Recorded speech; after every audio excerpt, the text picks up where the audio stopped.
On November 25, 1177, a 16-year-old boy, his hands wrapped in silk bandages, faced an army larger than any his world had seen. Baldwin IV, the Leper King, had only 500 knights under his command. Across the horizon, 26,000 of Islam's finest warriors gathered, led by the legendary Saladin. The arithmetic was brutal, a 52-to-1 disadvantage that seemed insurmountable. Yet, by sunset, the most powerful Muslim army of the age lay shattered, and history would remember a teenage boy who achieved the impossible. The numbers alone are staggering. 500 against 26,000. Imagine the fear, the terror, the sheer impossibility. The fate of Christian civilization in the Holy Land balanced on a thread invisible to the eye. Every step, every decision, every heartbeat mattered. And Baldwin, with leprosy devouring his body, wielded authority, courage, and strategy in equal measure. This was not just a battle against an enemy, but against his own failing body, against the tide of history itself. Saladin, revered as the finest commander of the era, had never known defeat, yet here, arrogance and miscalculation would collide with genius. By the end of this story, you will understand 3 secrets that changed the face of medieval warfare forever. First, the signal Baldwin used to transform near-certain death into overwhelming victory. Second, the inexplicable retreat of Saladin's elite Mamluk guard, abandoning the invincible Sultan. Third, the final words exchange between 2 of history's most remarkable leaders, whispers of a moment nearly lost to time. But the story's mystery runs deeper. How could a leper grip a sword as his body decayed? Why did Saladin make a tactical blunder no chronicler foresaw? How could an army trained to never lose crumble in an afternoon, vanishing almost entirely? This was a battle where faith met steel, where courage defied logic, and where a boy on the brink of death reshaped history. Baldwin's silver mask concealed a face ravaged by disease, yet it could not hide the fire within. The Leper King carried a burden that should have broken him, yet he rode into history with clarity, resolve, and vision. Saladin, the Sultan whose armies stretched from the Nile to the Euphrates, underestimated a kingdom already crumbling under pressure. Jerusalem, weakened and vulnerable, was on the verge of surrender. But the throne room of the Leper King held a different story. Within those walls, a boy's resolve and a kingdom's fate intertwined, ready to defy every expectation. This is the story of impossible courage, of a battle that should have ended in annihilation yet became a legend. This is the tale of Baldwin IV and the day 500 knights faced 26,000, a moment when history itself seemed to pause, caught between despair and miracle. The events of November 25, 1177 would echo across centuries, reminding the world that leadership, faith, and sheer willpower can overturn the laws of war.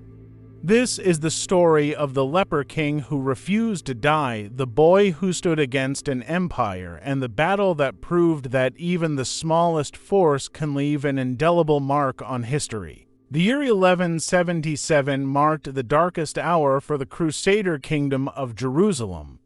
For nearly 80 years, Christian knights had clung to a fragile foothold in the Holy Land, their fortresses dotting the landscape like scattered gems.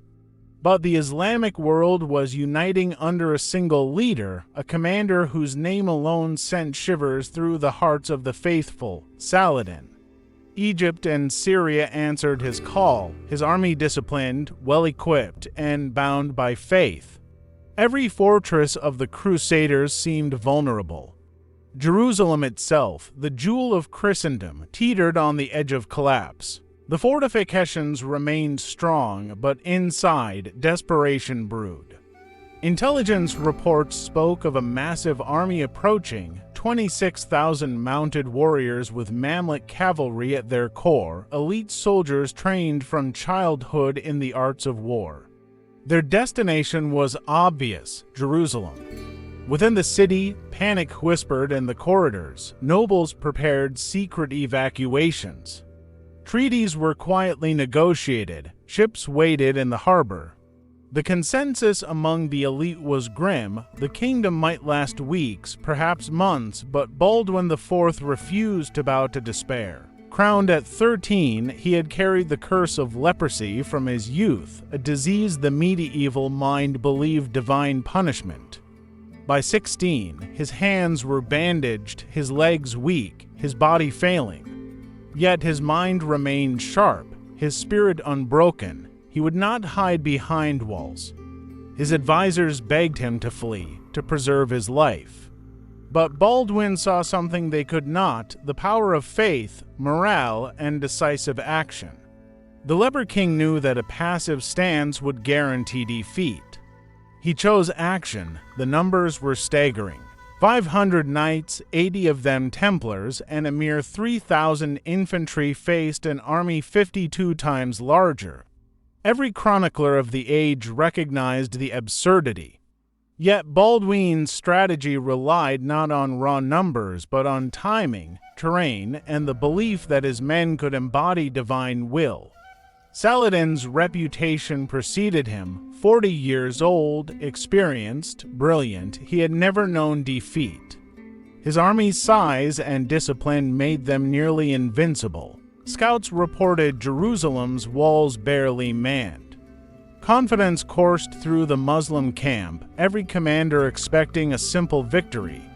Yet Baldwin saw the cracks, the opportunity hidden in plain sight.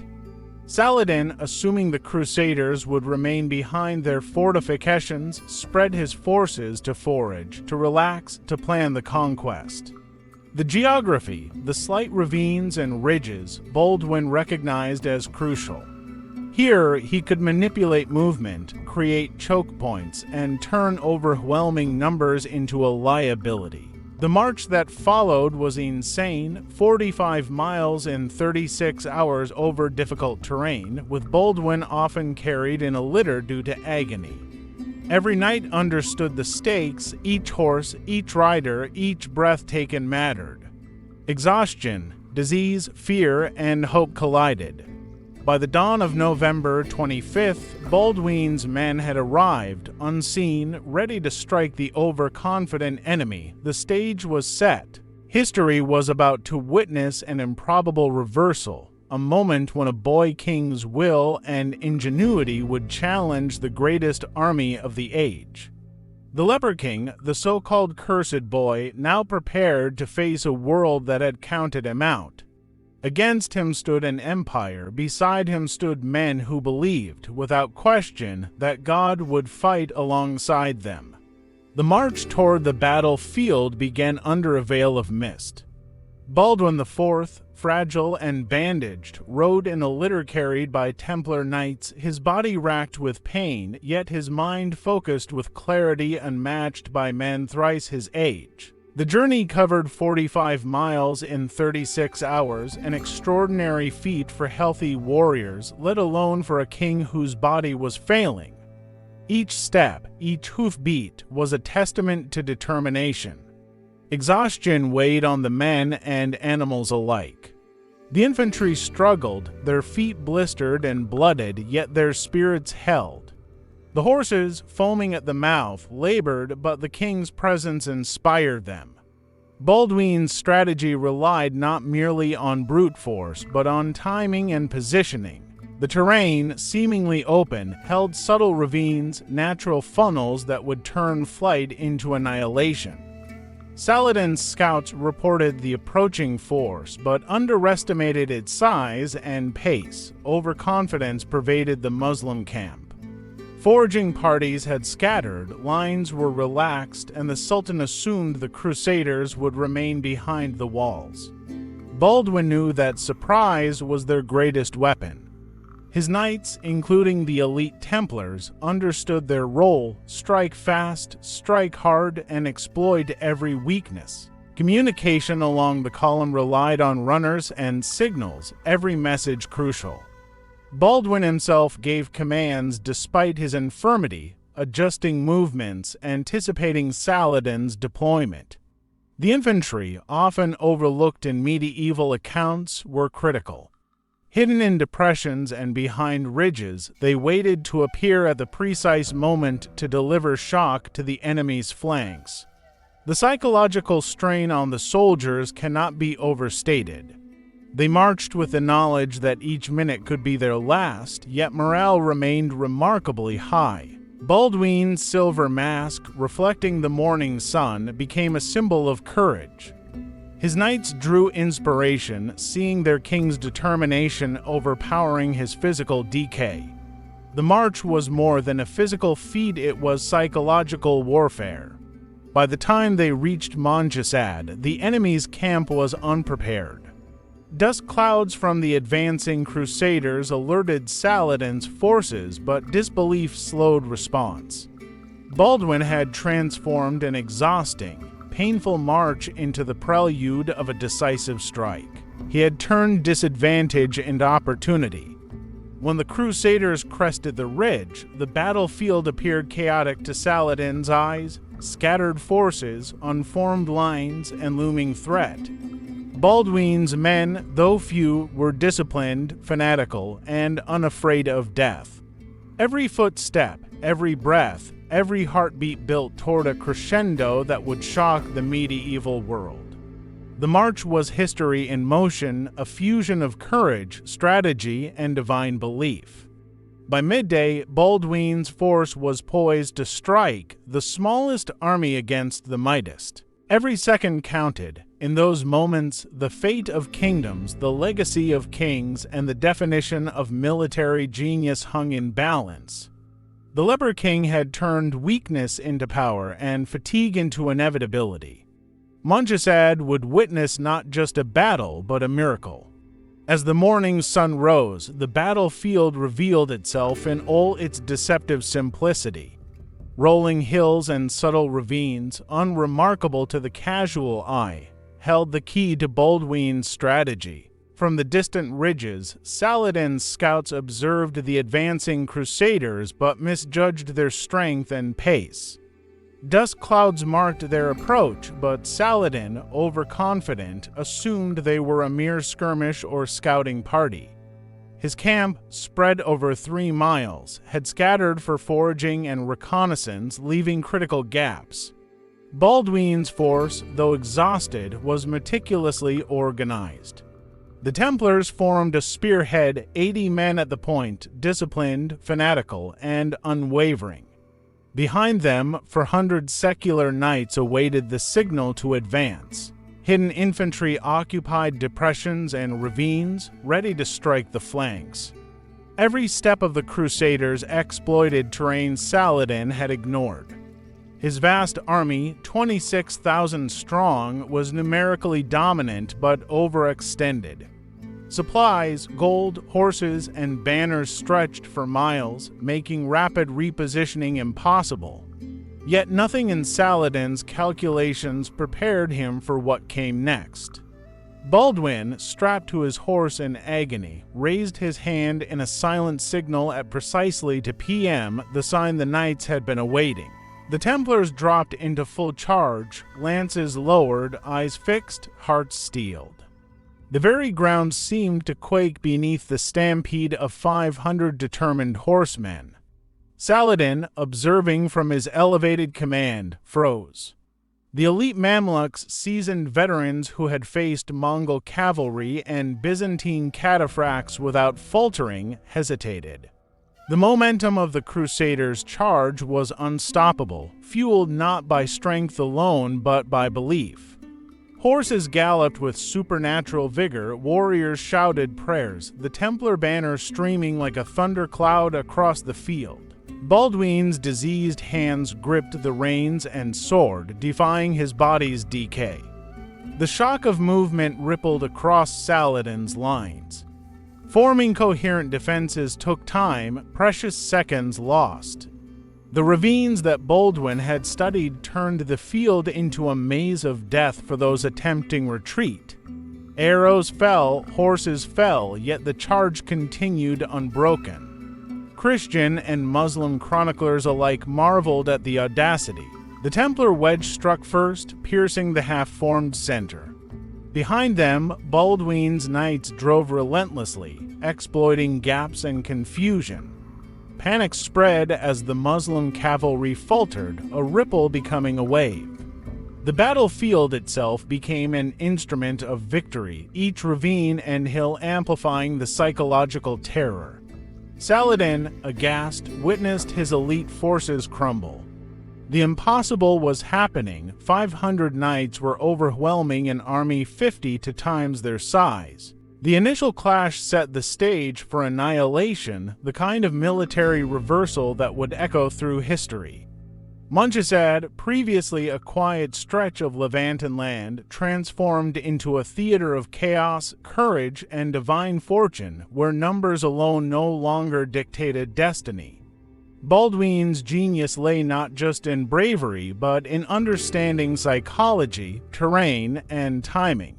By the time Baldwin's knights approached the heart of Saladin's forces, the battlefield had become a vision of chaos and disbelief. Dust clouds obscured formations, but the sound of galloping hooves and clashing metal pierced the Levantan air.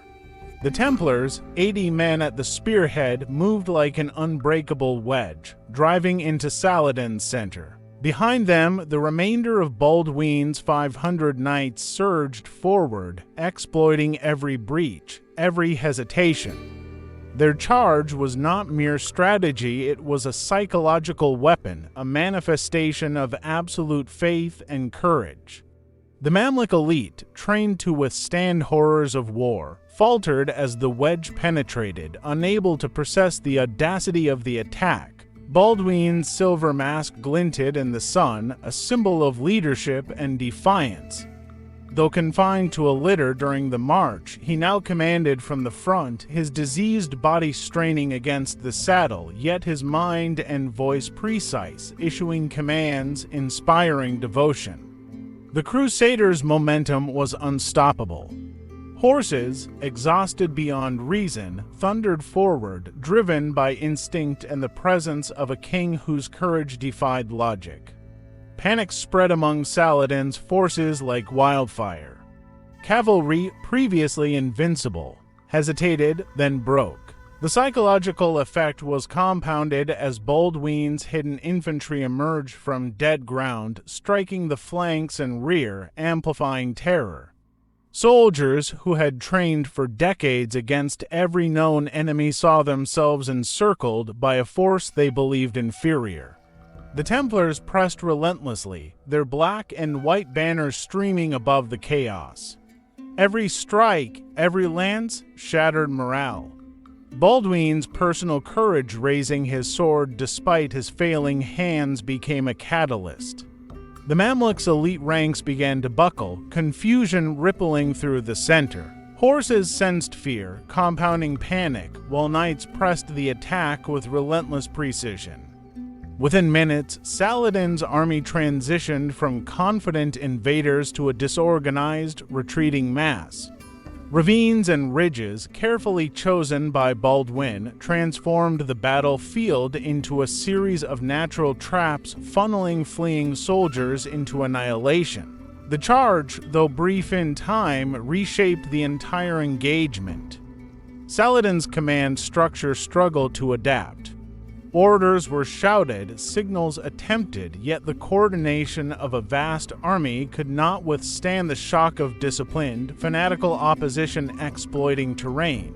By mid-afternoon, the Muslim cavalry's collapse became visible from miles away. Baldwin's knights, still organized, relentless, pushed forward with precision, turning the tide irreversibly. The sheer audacity of a teenage leper king leading from the front, commanding faith, and manipulating the battlefield left a mark on history. By mid-afternoon, Saladin's finest warriors were unraveling before the audacity of Baldwin's advance.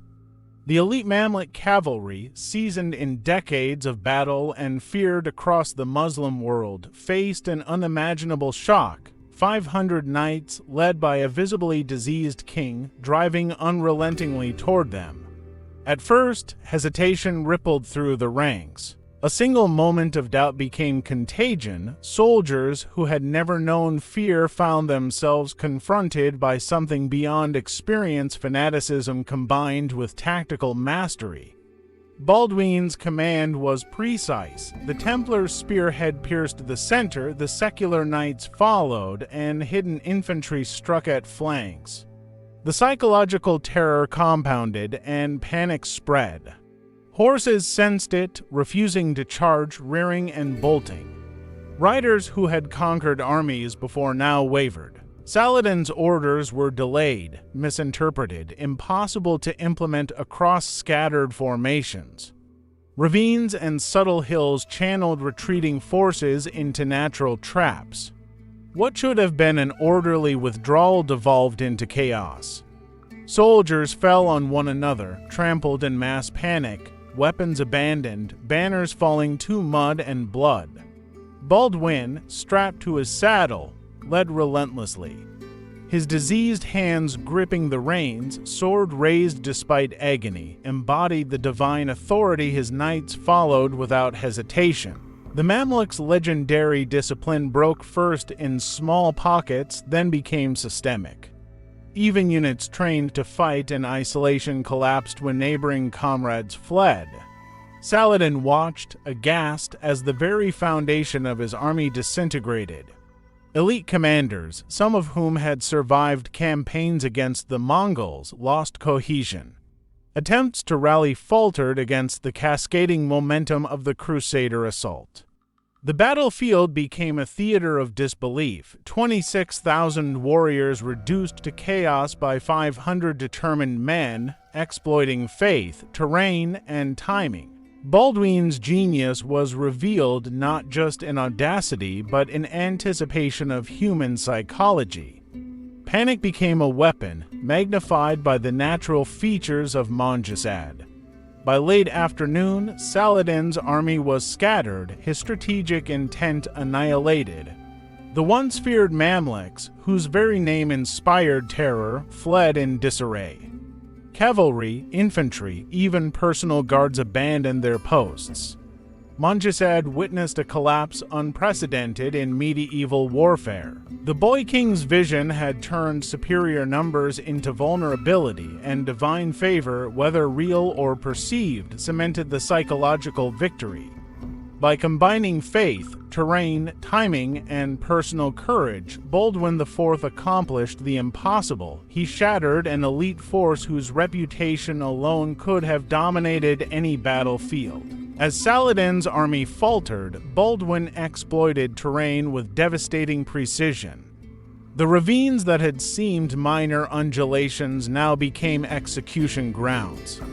Fleeing soldiers found themselves funneled into narrow channels where the disciplined advance of the Crusader knights turned panic into annihilation. Horses, already frenzied, trampled those attempting to escape. Soldiers collided, suffocating or impaled by lances. Hidden infantry struck from unexpected angles, amplifying fear and ensuring no coherent retreat could be mounted. The natural geography, combined with Baldwin's understanding, magnified his numerical disadvantage into an advantage. Reports later describe ravines filled 20 feet deep with the fallen, creating human barricades and bridges of death. The physical landscape became a weapon as effective as the swords and lances of the knights. Even Saladin's personal guard, the Mamluks sworn to die before abandoning their sultan, fractured under the pressure. Seeing their sultan mount a camel in desperation destroyed the last vestiges of morale. Soldiers who had never fled in centuries of battle ran without direction, herded by the terrain into deadly choke points. Baldwin's strategy ensured that retreat became equivalent to death. The combination of psychological shock and natural obstacles amplified casualties, creating a battlefield where every decision had fatal consequences. By evening, the majority of Saladin's army had been destroyed or captured, the numbers staggering. Fewer than 2,000 of 26,000 survived.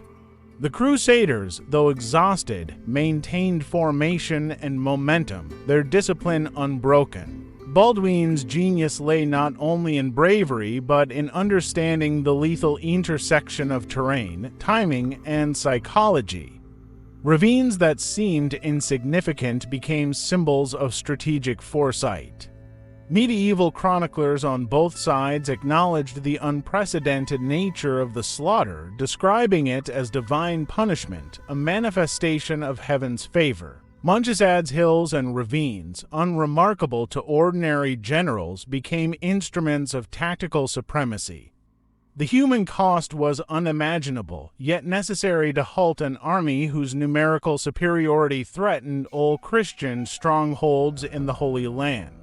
Baldwin's foresight, courage, and understanding of battlefield psychology transformed natural geography into a decisive weapon.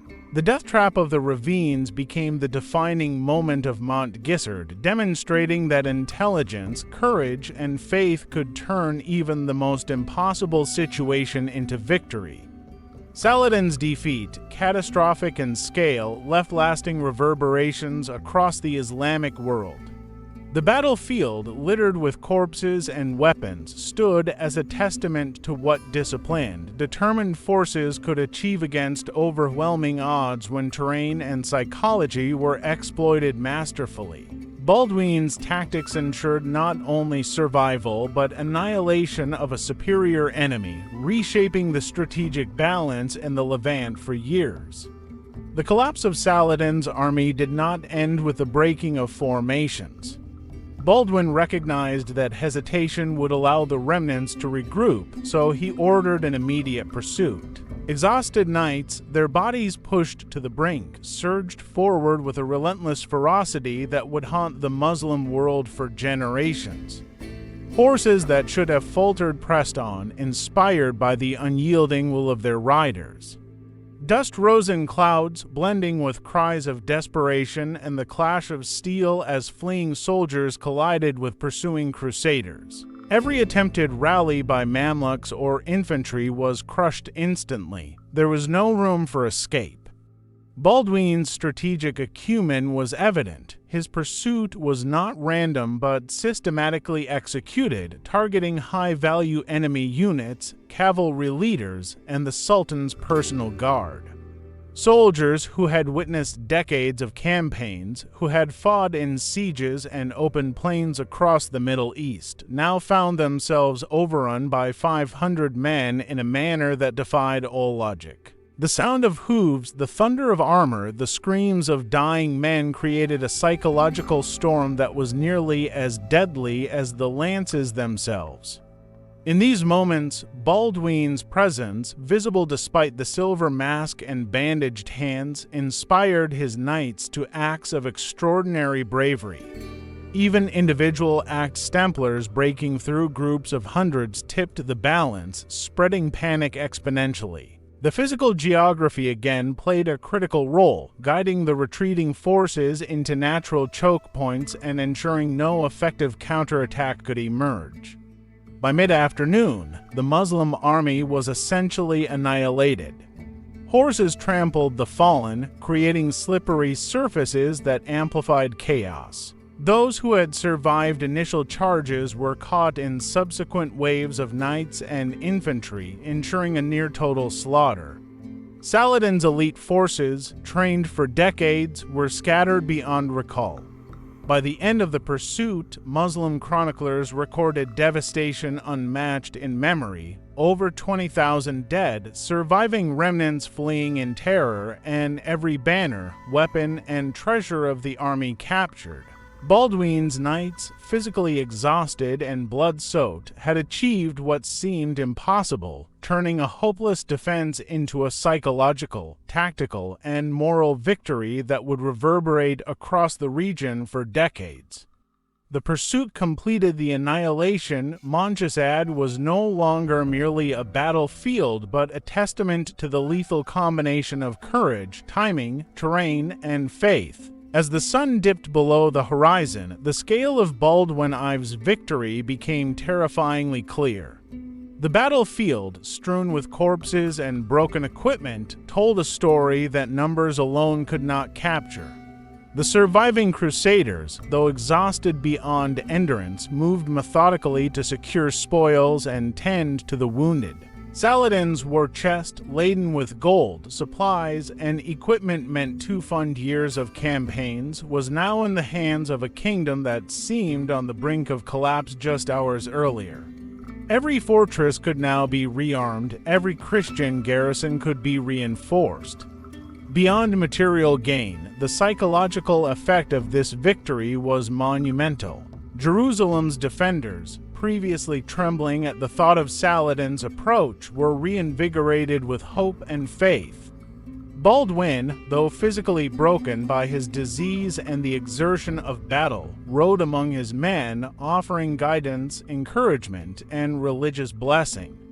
Knights swore they saw tears of blood beneath his silver mask, a testament to the agony endured and courage displayed. The chronicles of the Crusaders celebrated the event as divine intervention. Muslim historians could not hide their horror, describing the day as a divine punishment, the most terrible calamity to befall Islam in that age. Saladin himself returned to Egypt a shadow of his former confident self, his authority questioned, his carefully forged alliances shaken.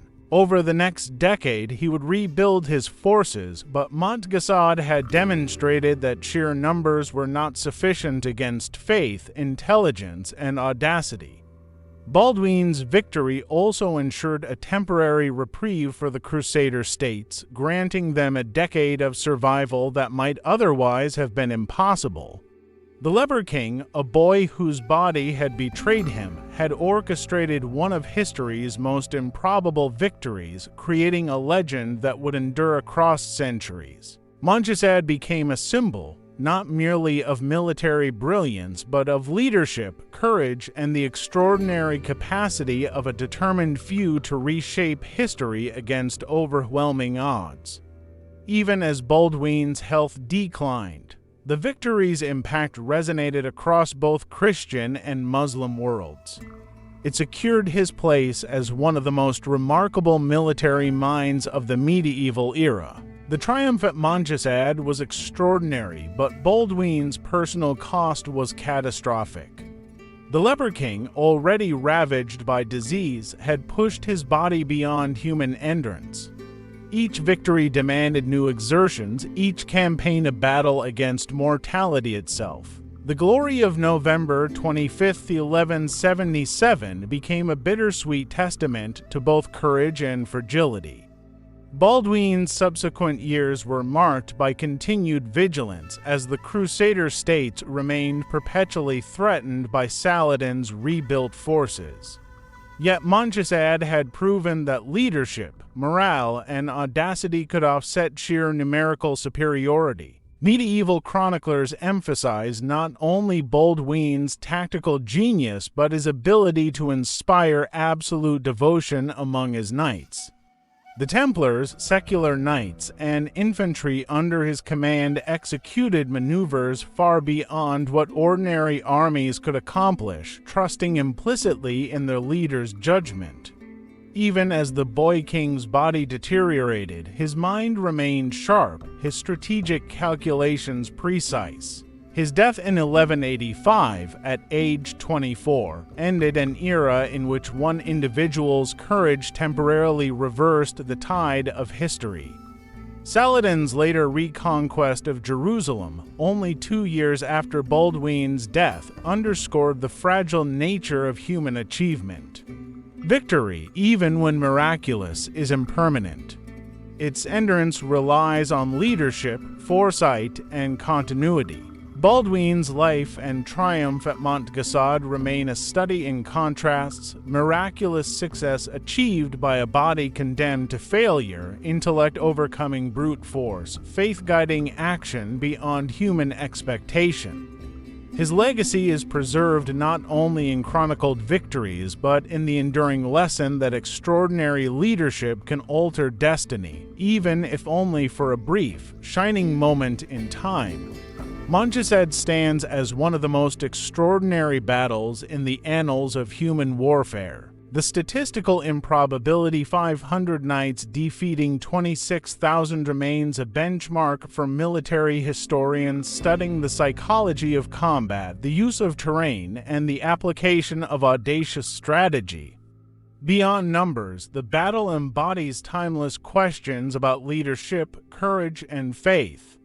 Baldwin IV, the Leper King, remains a figure of almost mythic proportions. His vision, tactical mastery, and indomitable spirit turned a desperate defense into a transformative victory. Modern scholars recognize that Montgisad was not merely an isolated event.